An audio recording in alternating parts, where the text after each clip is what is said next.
बॉलीवुड रो सबुठु romantic couple को कथा पड़िले दिशा पटानी और टाइगर श्रॉफ को ना भी आसे। दुहिंको जोड़ी को उभय ऑनस्क्रीन और ऑफस्क्रीन ने खूब पसंद करा जायछि।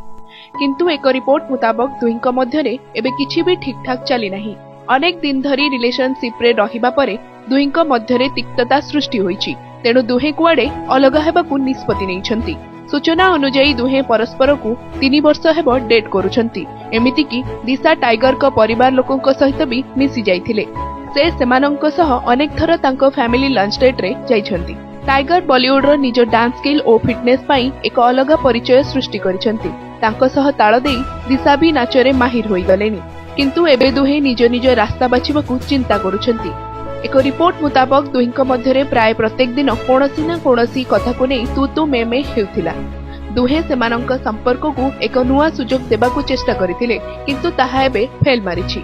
टाइगर और दिशांको अभिनीत फिल्म बागी 2 चलित वर्ष रिलीज होई सुपरहिट होइथिला। एथिरे दुहिंको जोरदार केमिस्ट्री मध्ये देखिबाकू मिलिथिला। एठारे आमे कहि रखुछु जे दिशा एबे सलमान को फिल्म भारत रे अभिनय करुथिबा बेले टाइगर एबे स्टूडेंट ऑफ द ईयर 2 रो शूटिंग रे व्यस्त अछंती।